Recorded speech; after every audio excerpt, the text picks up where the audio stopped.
Bien, como les hemos dicho antes, con nosotros está hoy Francisco Álvarez Cascos, presidente de Foro y miembro de la candidatura europea. Va en el último puesto de la lista de Foro. Muy buenas noches, señor Álvarez Cascos. Bienvenido a La Lupa. Gracias. ¿Por qué busca la candidatura europea? ¿Por qué va en el último puesto de la lista? Pues voy a la candidatura europea porque la candidatura quiere representar la voluntad y la vocación de equipo que tenemos en Foro. No queremos que los ciudadanos interpreten que los candidatos son unos paracaidistas que suelta el partido para que den la batalla electoral. Si sale bien, el éxito es del partido; si sale mal, es de los candidatos. Aquí estamos todos los dirigentes y responsables institucionales. Si sale bien, será un éxito de todos; si sale mal, pues será un fracaso de todos. Y voy al último porque creo que es un puesto muy honorífico. No digo por aquello de que los últimos serán los primeros, digo que porque es muy honorífico tradicionalmente, es un puesto muy simbólico, y sobre todo porque espero que, yendo el último, nadie ponga en marcha otra vez la campaña de Cascos se quiere marchar a Estrasburgo. Bueno, de todas formas llama la atención ver tanto cargo público: Albano, Morillón, Todos los que Esterranda, cabían. todos. Sí. Es un equipo, el mejor equipo que tenemos, y ojalá hubiéramos podido no meter 54, sino presentar a 70, ¿no? Porque algunos se ha tenido que quedar fuera. Es un equipo sólido, es un equipo solidario y es un equipo comprometido, en este caso, con el reto europeo. También puede haber gente en el partido sin cargo público, pero hombre, que esperara, hombre, podía ir en la lista, que bueno, aspiraciones las tiene todo el mundo, y tiene amigos, hombre, tú que colaboras bastante en el partido, que, en fin, cosas de este tipo, y que se ven fuera. Es que van los mismos, dicen. Pero ese es el problema de las listas, como el problema de la selección española de fútbol. Afortunadamente en Foro hay muchas personas dispuestas a colaborar, y los responsables del partido tenemos que hacer de seleccionadores.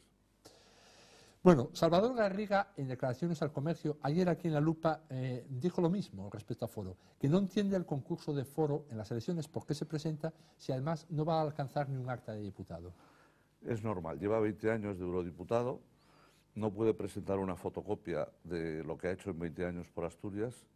El señor Sostres y el señor Blanca, en 2 años de senador y de diputado y de senador, han presentado 2 libros, uno por año, con la labor, con sus discursos, con sus iniciativas en defensa de Asturias. Hay quien lleva 20 años haciendo turismo, viajando, yendo y viniendo, no asistiendo mucho, pero sobre todo no han hecho nada útil por Asturias. Yo creo que lo malo en estas elecciones para los ciudadanos es elegir candidatos inútiles, que luego durante 5 años no cumplan con su labor de defender los intereses para los que fueron elegidos. Él ponía espontáneamente el ejemplo de Unión del Pueblo Navarro, partido de gobierno Navarra, pero llegan las europeas y se abstiene de participar, y que cada militante que vote lo que quiera. No sé, sugería que una cosa así podía haber hecho Foro. Pero ¿por qué no lo cuenta todo? Es que hay un miembro de UPN en la lista del PP. No necesita hacer campaña, ya se la hace el PP. Hay un miembro de UPN en la lista del PP, hay que contar las verdades completas. Este tipo de estrategias, por cierto, que solamente las desarrolla cada 5 años en Asturias, porque durante el periodo entre elecciones pues son también vacaciones de presencia por aquí, yo creo que tienen patas muy cortas, se descubren muy fácilmente, y yo creo que no merece la pena polemizar sobre estas cuestiones, porque cada uno ha hecho su currículum y su biografía y es muy conocida en Asturias.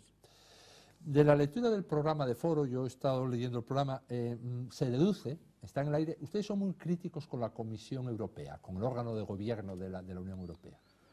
Somos críticos con los resultados a los que la política europea nos ha llevado a los europeos, y particularmente dentro de la Unión Europea a unos países más que otros. La esencia de la Unión Europea, desde los tratados fundacionales hasta los pactos de estabilidad y de crecimiento, se basan en el principio de la convergencia. Y ese principio es el que atrae a muchos países a entrar. Hay 7 candidatos y otros 7 que quieren entrar. ¿Por qué? Porque la Unión es un proyecto para que los que van más atrasados o menos desarrollados se acerquen a los que van en cabeza. En términos de desempleo se ha producido el fenómeno contrario. La Unión Europea tiene de tasa media de desempleo el 10,5%, pero es que España tiene el 25% y Grecia tiene el 26%. Por lo tanto, está fallando la política de convergencia de Europa en materia de empleo, que es lo más importante, lo que puede fortalecer la Unión y lo que la puede desunir. Ayer estábamos leyendo las informaciones de lo que está ocurriendo en Francia con el fracaso de la política europea. Incluso los franceses empiezan a hablar de la salida del euro y se está fortaleciendo la extrema derecha, porque aquellos objetivos esenciales también en Francia se empiezan a percibir como fallidos. Y eso quiere decir que hay que cambiar, y por eso el compromiso de Foro, que está en nuestro programa, en propuestas europeas, entre otras cosas, en el tema de convergencia en el empleo, pues necesitan cambios muy profundos. De todas formas, de un dato tan relevante como ese nivel de paro del 25% de España, del 26% de Grecia, del de cada país, ¿no es mucho más responsable el gobierno nacional que la Comisión Europea? Podríamos discutir en qué porcentaje cada uno tiene responsabilidades. Pero si la Unión Europea es estricta para limitar el déficit de los países, para limitar la deuda de los países, y si no toma medidas correctoras e incluso interviene el Banco Central Europeo, debería de tomar también parte en los procesos de divergencia en el empleo. Y tiene instrumentos muy potentes la Unión Europea. Tiene los fondos estructurales, los fondos europeos, los fondos de cohesión, la política agraria común. Todos esos instrumentos no se han utilizado en la dirección correcta. Y todos esos instrumentos creo que pueden ser reorientados al servicio de una nueva política europea. Al menos desde Foro queremos una política distinta y queremos unas mayorías de gobierno distintas de las que desde el PP o del PSOE nos han traído a esta situación. Parece que sería difícil que la Comisión Europea se orientara esas grandes políticas de gasto y de inversión que usted está refiriéndose, difícil que se orientara por el criterio solo del paro, porque eso tendría que apoyarlo el Consejo Europeo, tendría que apoyarlo los presidentes de gobierno, y con el dinero alemán pues es difícil que se dedique todo al paro del Mediterráneo. Claro, pero eso tiene que ver con el déficit democrático de Europa, que es otra de las propuestas de Foro. Mientras la Unión Europea sea un sistema en el que la soberanía popular funcione en la base para elegir a los 751 eurodiputados, pero el sistema de gobierno sea de cooptación, es decir, el presidente no puede nombrar a los consejeros, a los comisarios que quiera, se los tienen que proponer por mayoría absoluta desde el Consejo, y por lo tanto estamos en un sistema en el que hay un déficit que se detecta a nivel de ciudadano, y por eso en este momento el discurso de la Europa de los ciudadanos frente a la Europa de los gobiernos tiene mucho sentido. Y en la Europa de los gobiernos, naturalmente, mandan los más fuertes y los más ricos, no mandan los ciudadanos. Y eso es lo que yo creo que es un sentimiento que convendría empezar a cambiar. Y convendría no solo decir el Parlamento Europeo tiene plenas competencias para aprobar el presupuesto, sino que el Gobierno de Europa, la Comisión, tiene que responder ante el Parlamento del ejercicio de sus responsabilidades, empezando por el presidente en el nombramiento de los comisarios. Siguiendo con el programa de Foro, uno lo ve al leer que hay muchas alusiones al gasto público, a la intervención pública. Si uno tapa, no sabe de qué partido lo hace, bueno, pudiera firmar un partido socialdemócrata. Puede tener esa lectura si se hace el análisis estrictamente desde el punto de vista de que la Unión Europea es un presupuesto y por lo tanto si es un presupuesto es un programa de gasto público. Lo que tenemos que preguntarnos es, ese presupuesto de la Unión Europea, que es gasto público, con aportaciones de los 28 miembros de la Unión Europea, unos resultan al final receptores y otros pagadores, pero al final es un presupuesto de dinero público. ¿Para qué se elabora? Pues se elabora para construir la Unión. Y la Unión significa que además de suprimir las fronteras políticas, cuando un país entra en la Unión, desaparece una parte de la frontera política, pero subsisten fronteras físicas, obstáculos físicos, subsisten barreras administrativas, subsisten o se han creado barreras tecnológicas. Por ejemplo, hoy los ferrocarriles de alta velocidad no son interoperables en Europa porque se han creado tecnologías nacionales. El presupuesto tiene que estar dirigido a eso. Y tiene que estar dirigido a que en la Unión no se produzcan zonas desertizadas. Y eso es lo que justifica, por ejemplo, la política agraria común. ¿Qué pasaría si solamente la Unión Europea fomentara los territorios de agricultura y ganadería rentables? Pues que un porcentaje altísimo del territorio de la Unión quedaría desertizado, no habría gente en las zonas rurales. El ejemplo más claro lo tenemos aquí en Asturias. Por eso reclamamos las ayudas que el señor Arias Cañete ha negado para las zonas desfavorecidas y de montaña, que cuidan en Francia o que cuidan en Alemania y que en España el señor Arias Cañete ha dejado sin dinero. Por lo tanto, es un presupuesto público, es un presupuesto dirigido a fortalecer la Unión eliminando barreras y es un presupuesto dirigido a corregir los desequilibrios, por ejemplo, en la política agraria, que permitan que haya una, digamos, capacidad de creación de riqueza en todo el territorio y no haya comarcas excluidas. El liberalismo del centro-derecha no parece muy adecuado, entonces, para la Unión Europea. Bueno, el liberalismo debería de demostrarse en este momento con una política de armonización fiscal que revisara las políticas de impuestos de cada uno de los países europeos, porque al final lo que marca las políticas es la capacidad de generar ingresos. Hay algunos que quieren mucho ingreso público porque prefieren el dinero en manos de los estados y otros que quieren menos. Y el reflejo es la política fiscal.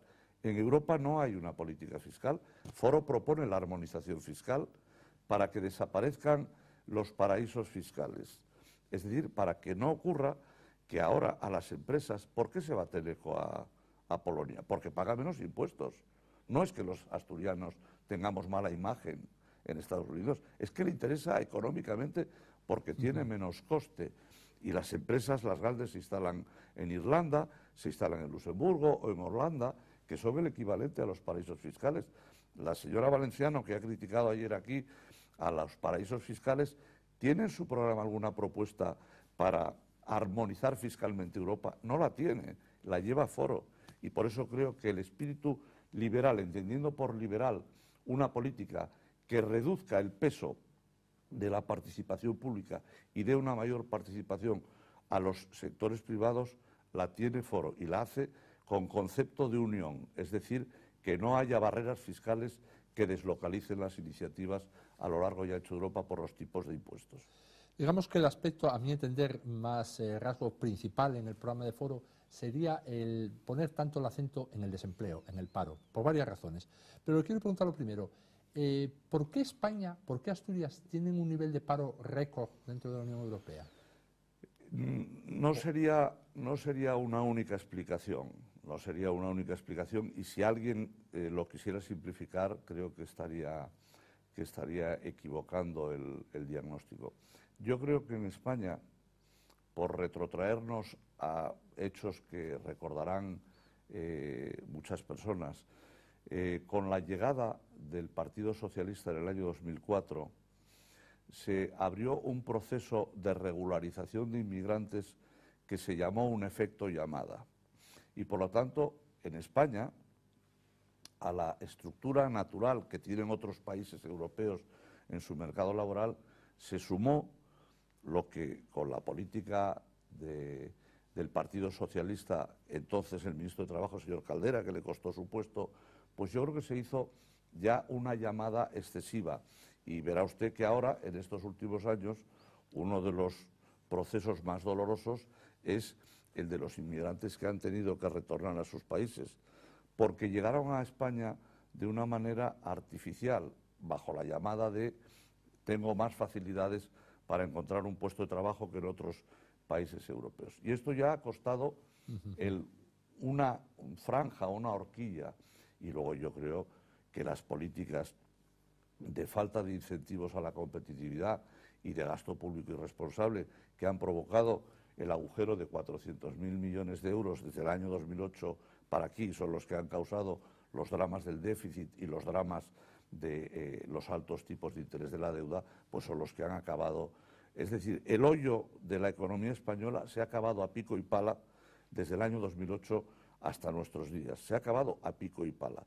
Y también parte de un origen en el que la escasa visión, porque era pan para hoy y hambre para mañana, de algunas políticas irresponsables con efecto llamada sobre los inmigrantes, pues ahora se han vuelto contra los propios a los que pretendían favorecer. ¿Cómo se remedia ese nivel de paro alto? Bueno, es mucho más fácil tirar un edificio que levantarlo. Conviene empezar por ahí. Decía el Papa Luciani en aquel libro, Ilustrísimos Señores, es fácil tirar una joya a un pozo y tal vez no sean suficientes 100 sabios para rescatarla. Es la situación de España. Hemos derribado desde el año 2004 un edificio con todos los defectos de una España que funcionaba, que invertía en infraestructuras, que son bienes que tienen una larga vida, que no es lo mismo que despilfarrarlo en gastos corrientes y en festejos.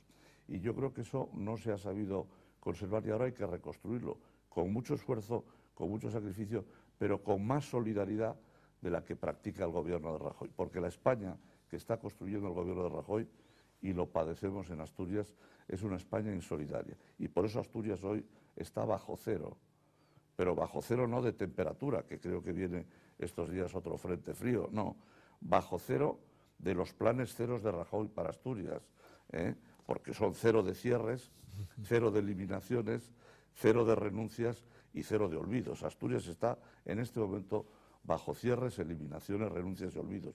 Y así nos van las cosas y somos la comunidad con índices de decadencia más altos de España. En Asturias, en planes de empleo del Principado, durante los años de la crisis económica se invirtieron 450 millones de euros, una cifra que no es pequeña. Sin embargo, mientras se invertía esto, aumentaban los parados en 40.000 personas. Pues yo creo que eso tendría que llevar a un primer análisis, y es que si lo que hasta ahora se hizo, o durante unos años se hizo, y no fue eficaz, algo habrá que cambiar. Bueno, pues la política que se sigue en estos años con el señor Fernández, apoyado entusiásticamente por la señora Fernández del PP, es más de lo mismo. Hemos vuelto a lo anterior, hemos vuelto a los planes de empleo del señor Areces. Y por si hubiera alguna duda, está el mismo consejero. El mismo consejero que participó en esta política que no ha dado resultados satisfactorios es el que está insistiendo y persistiendo en la misma política. Y yo creo que el que quiere cambiar de destino tiene que cambiar de camino. En la política de empleo, en la política de infraestructuras, en la política turística, el que quiere cambiar de destino tiene que cambiar de camino. Entrando en la campaña electoral, si uno observa la campaña electoral del Partido Popular, apoyada también por el Gobierno, digamos que se da por hecho la recuperación económica de España. Se insiste que es en este momento el segundo país que crece en Europa detrás de Alemania, que se crece 7.000 empleos al día, cosas por el estilo. ¿Qué le parece? Pues a mí me recuerda un poco lo que la sabiduría popular en un pueblo de montaña asturiano enseña sin necesidad de hacer grandes investigaciones científicas. Cuando nieva en invierno se cierran los puertos y cuando llega la primavera se despejan los puertos. Es decir, ese ciclo de problemas en un momento determinado que resuelve el paso de tiempo en otro no es la gestión del gobierno. Al gobierno, ¿para qué se le necesita? Para que abra el puerto y permita el tránsito sin cadenas en pleno invierno.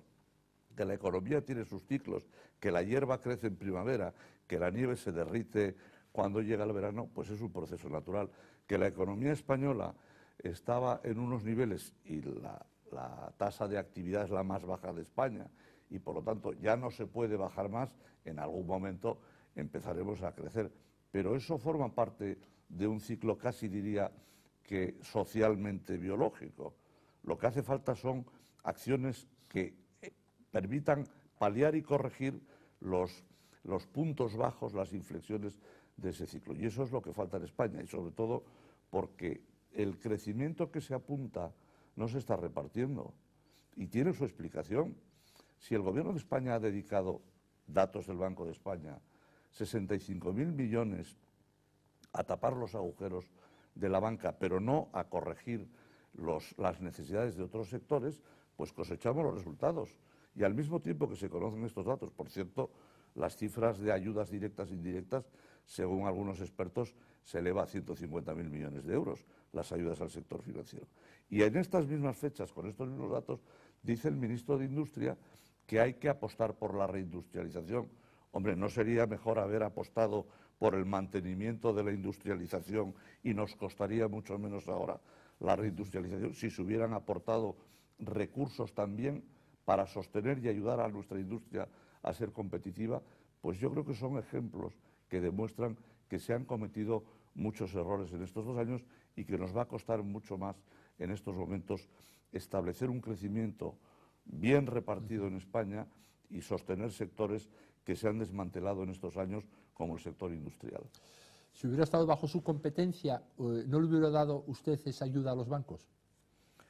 Lo que no hubiera repartido las ayudas era de esa manera. Eso téngalo usted por seguro. Es decir, creo que la política de ayudas a los sectores empresariales para superar una crisis tiene que repartirse de una manera responsable y razonable. En la industria que yo conozca, las únicas ayudas se han dirigido al sector del automóvil. Yo no estoy en contra de las ayudas al sector del automóvil, pero hay otros sectores. Yo aquí en Asturias he recordado que no tuvo ayudas Suzuki para el sector de las motocicletas. Es decir, la política de ayudas para superar la crisis e inyectar dinero público para ayudar a superar la crisis está bien, pero no repartirlo adecuadamente, de tal manera que haya sectores asistidos y sectores desasistidos, creo que está mal. Y es uno de los ejemplos que permiten ahora decir desde algún sector que se percibe la recuperación. Pues hombre, faltaría más que no se percibiera después de recibir esas ayudas, pero hay otros sectores que no la perciben, y aquí en Asturias la pequeña y mediana empresa y los autónomos no perciben la recuperación en estos momentos. ¿Qué valoración hace, qué comentario le pido que haga sobre la ya famosa frase de Arias Cañete sobre la supuesta dificultad de los hombres o la delicada posición en la que están al discutir con las mujeres porque si demuestran superioridad intelectual puede ser un sesgo machista? Yo puedo entender que sea criticada como una frivolidad. Lo que no puedo entender es que se convierta en el eje de la campaña electoral para no hablar de otras cosas. Y es que esa es la estrategia de la izquierda y del PSOE. Llevamos en esta campaña electoral la iniciativa de la reforma de la Constitución para resolver el problema de Cataluña presentada por el número 2, señor Jáuregui. Llevamos la campaña liderada por doña Elena Valenciano sobre la ley del aborto. Ahora han aprovechado esta frivolidad para hablar del machismo y de lo que no hablan es de Europa, que es de lo que se trata. En estos momentos hay que hablar. Yo no digo que el problema de Cataluña, la reforma del aborto, los problemas de la igualdad de género no sean importantes. Digo que no son los asuntos que se van a dilucidar el día 25 y conviene que no se distraiga a los ciudadanos, ni a los asturianos, ni a los españoles, ni a los europeos. Lo que nos importa, lo que está en juego el día 25 son otras cosas, entre otras la forma de que un nuevo gobierno de Europa ayude a corregir los problemas del paro, a resolver. España tiene un grave problema de impuestos. Pagamos los impuestos más altos de Europa y en Asturias los más altos de España. Pues la armonización fiscal ayudaría a resolver un problema que está lastrando objetivamente a nuestras empresas y a nuestras familias. ¿Por qué no se habla de estas cosas? Pues porque no tienen ninguna alternativa ilusionante que proponer. No va a hablar de armonización fiscal el señor Arias Cañete y el señor Montoro, y mucho menos la señora Valenciano, que nunca ha defendido una alternativa. Y estamos en la horquilla de países que pagan en renta, en sociedades y en IVA los impuestos más altos de Europa. Ustedes llevan en el programa en el carbón la propuesta de una reserva estratégica. Yo le digo, esto que es un asunto conocido, hoy día ya se produce muy poco carbón en Asturias, en España. ¿Estamos en condiciones de, no sé, de configurar siquiera una reserva de carbón que le podemos dar el título de estratégica? El consumo de carbón en el mundo va a crecer en los próximos años. Sin duda. El conjunto de carbón en el mundo. Segundo, determinadas fuentes de suministro energéticas se han demostrado inestables en los últimos años. Y el último conflicto de Rusia con Ucrania pone en entredicho la fuente de suministro en la Europa del Norte del gas siberiano. El accidente de Fukushima ha hecho que los alemanes revisen su plan nuclear. Y todo esto que ha pasado en estos años, aquí en España no nos hemos enterado. En el año 2010, el ministro Sebastián y el comisario Almunia lanzan el plan de cierre de las minas en el 2014, que se retrasó al 2018 gracias a los parlamentarios alemanes de todos los partidos liderados por la señora Merkel. Y en Alemania se plantean un nuevo escenario para los combustibles autóctonos europeos, porque es la soberanía de la Unión. Y en Francia, y en Gran Bretaña, y en Polonia, y en España estamos en un plan puro y duro de cierre de nuestras minas, las privadas y las públicas. Creo que vamos con mucho retraso y en la dirección contraria de los tiempos. España y Europa necesitan la reserva estratégica y España y Europa necesitan garantizar la soberanía a través de la seguridad de los suministros. Y el único suministro autóctono de materia prima energética es el carbón. Lo que pasa es que UNOSA, lo que era UNOSA, el año pasado produjo 500.000 de toneladas, un barco y pico que entra por el Musel. Pero si alguien se está equivocando de camino y está realizando una mala gestión, eso no nos puede llevar a decir que la única solución es el cierre. Porque ¿cuántas veces habremos escuchado, y está en los documentos, que en UNOSA había que mejorar la gestión, los rendimientos, y había que invertir y fomentar la diversificación? ¿Qué hay de diversificación en el plan que se ha firmado hace 3 días, por cierto, en plena campaña electoral y que yo sepa sin denuncias de nadie a las juntas electorales? Plan firmado en plena campaña electoral, el plan de UNOSA. Pues es un plan de cierre donde no hay diversificación, donde no hay ninguna apuesta por el futuro, es una manera en cómodos plazos de seguir administrando un cierre. Yo creo que es posible plantearse un plan serio de futuro para una empresa pública y para las privadas, planes serios de futuro para mejorar la gestión con la colaboración, lógicamente, de los sindicatos que se tienen que hacer también responsables de los resultados y también un plan serio de diversificación. Si el carbón crece en el mundo, si la minería de carbón crece en el mundo, podremos hacer, igual que hacen las empresas constructoras españolas, salir al mundo a ofrecer nuestra tecnología y nuestros conocimientos. Usted, que coincidió tantas veces con los sindicatos mineros en posiciones, me llamó la atención cuando hace un día o 2 días criticaba usted este plan.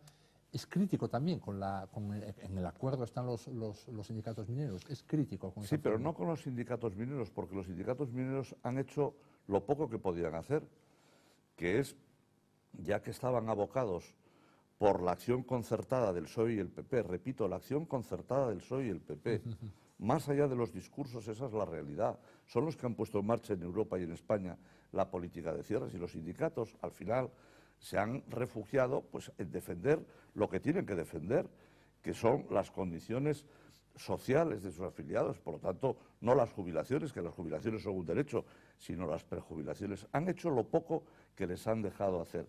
Han estado desasistidos. El gobierno de Areces aborrecía a los sindicatos y yo fui testigo presencial de ese debate cuando se les quería sacar de su protagonismo en los fondos mineros.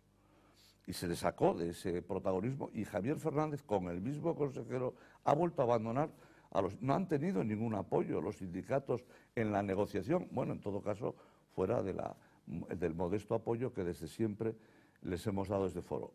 Que en el mes de octubre nosotros dijimos que no estábamos de acuerdo con el acuerdo que se firmaba llamado Plan de Futuro, porque era un plan de cierres, y ahora lo reiteramos con el acuerdo sobre UNOSA, que es un plan de cierres. Cierran 3 pozos, eliminan 800 puestos de trabajo, renuncian a la diversificación y olvidan la reactivación de las comarcas mineras, que se va a pagar muy caro en las comarcas mineras asturianas. Los fondos europeos, ustedes, si le entendí bien o si leyendo el programa, plantean un cambio importante en la asignación de los fondos europeos, que es hacerlos mirando, en vez del parámetro de la renta per cápita de los territorios, mirando el nivel de paro. Esto supone un cambio profundo. Profundísimo, profundísimo, pero claro, es el cambio que permite atacar el problema más profundo que tiene la Unión Europea, como ya señalé al principio. ¿Cómo se repartían los principales fondos estructurales? Y indirectamente, porque también el tema de la convergencia ha estado latente en la política agraria común, pues se establecían horquillas en función de los niveles de PIB. Y si uno estaba por debajo del 90%, tenía un acceso a un porcentaje de fondos más alto que si estaba en la horquilla del 90%. Bueno, pues eso hay que cambiarlo.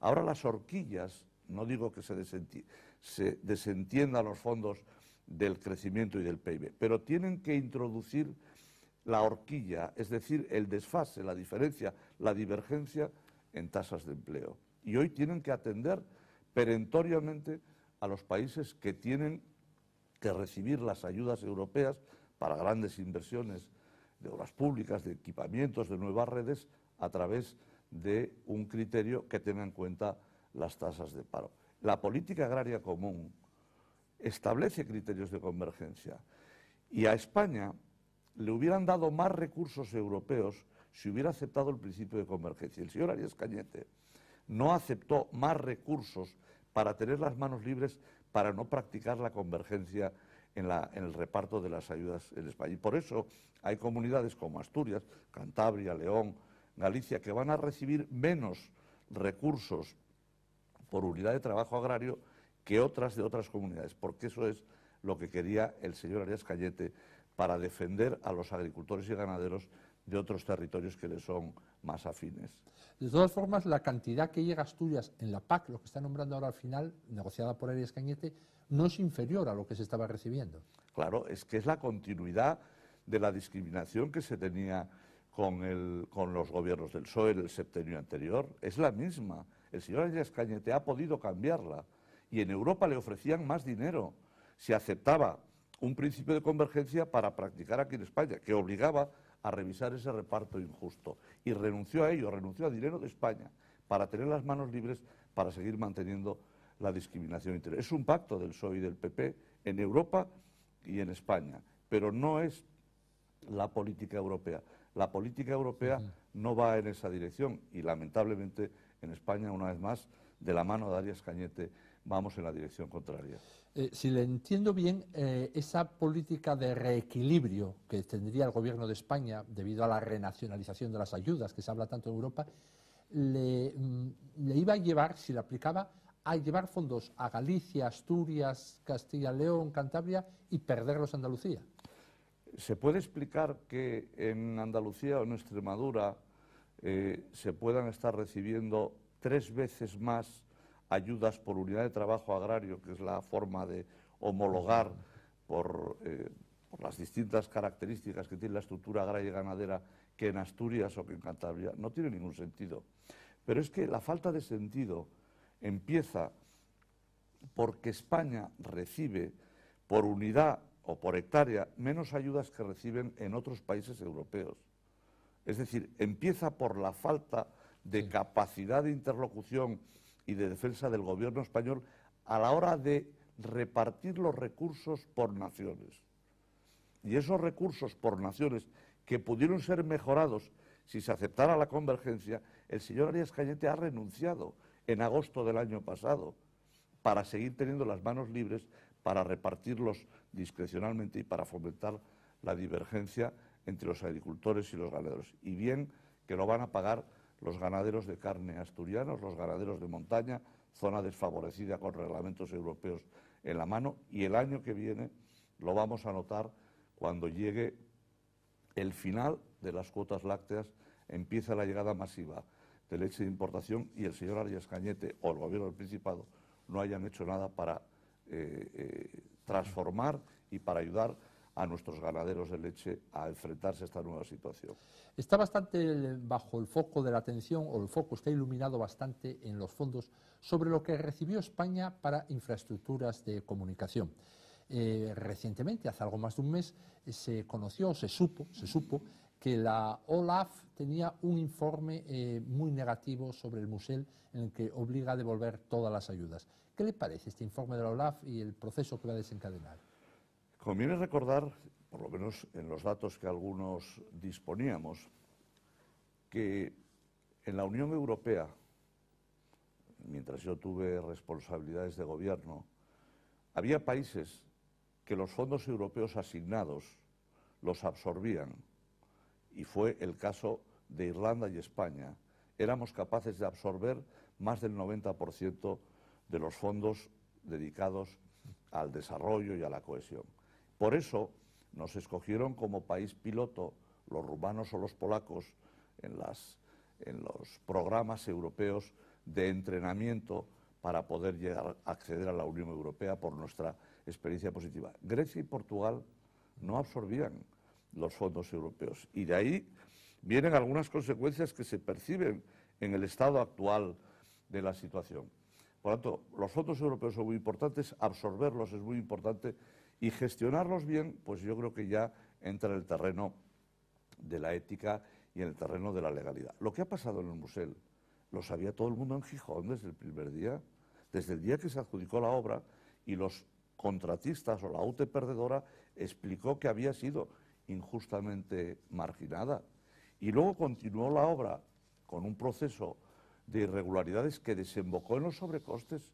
Si todo esto lo han ido contando en las crónicas de los medios de comunicación día a día. Y como no ha querido tomar cartas en el asunto ni el gobierno del Principado, que es el protagonista de las irregularidades, ni el gobierno de España a través del Ministerio de Hacienda, que tiene una labor de tutela, al final ha tenido que ser la OLAF la que, a la vista de todo eso, diga que ha habido irregularidades, que ha habido fraude, y en estos momentos le pida a España, o le plantea a España, la retirada de esos fondos. Que no será una retirada monetaria, en el sentido de, oiga, devuelvan usted el dinero, va a ser una retirada con cargo a los 26.000 o 30.000 millones que tiene asignados de fondos europeos para los próximos años. Es decir, nos vamos a quedar sin ese dinero para invertir en otras obras útiles en España. En los últimos días o semanas se habla de bipartidismo más que nunca, bipartidismo en Europa, y se habla también de bipartidismo en España. Yo tengo escrito en nuestro periódico, en mi periódico, en El Comercio, que el primero que habló de bipartidismo fue usted, como bipartidismo como defecto, o como... ¿Qué le parece este continuas alusiones al bipartidismo? Yo creo que hay que hacer una consideración previa en este debate. Yo, por ejemplo, he sido siempre partidario de los sistemas mayoritarios. Siempre lo he sido. Me parece un buen sistema para dar estabilidad. Y si es un sistema mayoritario o el sistema proporcional de la regla D'Hondt tiene como resultado que la gente elige a dos partidos, pues hay que respetar a los ciudadanos. Lo que me parece preocupante y gravemente enfermizo es que el bipartidismo se promueva desde la mordaza y el silencio del resto de los partidos políticos, que es lo que está ocurriendo en esta campaña electoral como jamás he visto en ninguna otra campaña electoral. Y me estoy refiriendo a los grandes telediarios de todas las cadenas nacionales, públicas y privadas, o a las páginas de campaña de los grandes medios nacionales. Es decir, hay una presión del PSOE y del PP concertada y conjuntamente sobre los medios nacionales para que no se hable de los demás. Europa no es bipartidista. El Parlamento Europeo publica todas las semanas un sondeo. El Parlamento Europeo y las agencias españolas lo recogen todas las semanas. La última encuesta del Parlamento Europeo, por lo menos la última que conozco, dice que de 751 eurodiputados, el Grupo Socialista y el Grupo Popular van a tener 414, poquito más de la mitad. Por lo tanto, hay casi la mitad de eurodiputados de los distintos países y de los distintos partidos que van a decidir la mayoría del gobierno de la Unión. Nosotros queremos estar ahí y queremos ser decisivos, porque si los mayoritarios con 200 pocos escaños no pueden constituir una mayoría, el resto de los partidos seremos decisivos. Y por eso creo que para los asturianos y los españoles, para los que apuesten por el cambio, porque los que estén a gusto con la decadencia de Asturias o con la decadencia de España hacen muy bien en seguir votando al PSOE, pero para los que quieran un cambio, creo que la posibilidad de darle una oportunidad a Foro, de tener una representación decisiva en Europa y que no es un parlamento bipartidista, creo que es una ocasión histórica el próximo año. Por cierto, en Asturias, doblemente histórica, porque los 25 de mayo para los asturianos representan muchas cosas, por cierto, también de políticas europeas. Como estamos ya fuera de tiempo, les quería preguntar telegráficamente. Cañete, también Felipe González, hablan de la conveniencia de un gobierno de coalición, PSOE-PP. ¿Qué le parece? Pues me parece que es un ejemplo más de esta campaña artificial del fomento del bipartidismo. Ayer, sin querer, o por lo menos lo que he leído yo en los medios de comunicación, dice que Cañete pidió el voto para los grandes partidos, no para su partido, para los grandes partidos. Es que están en esto. El PP pide el voto para el PSOE y el PSOE para el PP, porque los dos son lo mismo. Lo último que le quería preguntar, ¿qué le parece el gobierno de Asturias, la gestión del gobierno de Asturias, ahora que ya pasó bastante más tiempo, que lleva 2 años gobernando? Para mí no es ninguna sorpresa, porque es un gobierno que nació sin programa. Y cuando un gobierno nace sin programa, nace sin rumbo, nace sin compromisos, nace sin objetivos. Fue un gobierno de pura conveniencia. Y claro, ha tardado poco más de un año en ponerse en evidencia, porque cuando no hay los elementos de unión, no hay compromisos ni solidaridad. Y hoy, pues es un gobierno a la deriva. Javier Fernández con 17 escaños, que es lo que criticó a Foro, que éramos un gobierno con 16, él con 17 escaños, lo que está haciendo es atrincherarse en la administración, atornillarse a los sillones, dejar pasar las hojas del calendario y no le importa nada que su gobierno no sea capaz de afrontar los grandes problemas, entre otras cosas, porque sus propios socios de gobierno, los que le apoyaron, son los que han hecho las críticas más duras de su incapacidad para gestionar los asuntos de Asturias. Pero ahora no tiene 17, tiene 27, porque el Partido Bueno, ahora Popular... estamos en una nueva situación, pero lo que ha vivido desde el año 2012 hasta estas Navidades el Principado era el desgobierno de Javier Fernández, carente de un programa para desarrollar una acción de gobierno sostenida artificial y contradictoriamente. Yo me permití en un debate del Estado de la Región decirle al señor Fernández del programa de Izquierda Unida y el de UPyD cuál de los dos iba a desarrollar, porque eran contradictorios y eso anula las capacidades de un gobierno. Y ahora estamos en el sálvese quien pueda del PSOE y del PP, en esta estrategia mal llamada bipartidista, pero es una estrategia de entente cordial que aquí en Asturias la conocemos muy bien desde hace 10 años. Bueno, se nos fue el tiempo. Muchas gracias, señor Álvarez Cascos, por venir y por contestar a todas nuestras preguntas. Gracias, buenas noches. Muy buenas noches. Bueno, pues nosotros ahora hacemos un alto y seguimos con la lupa.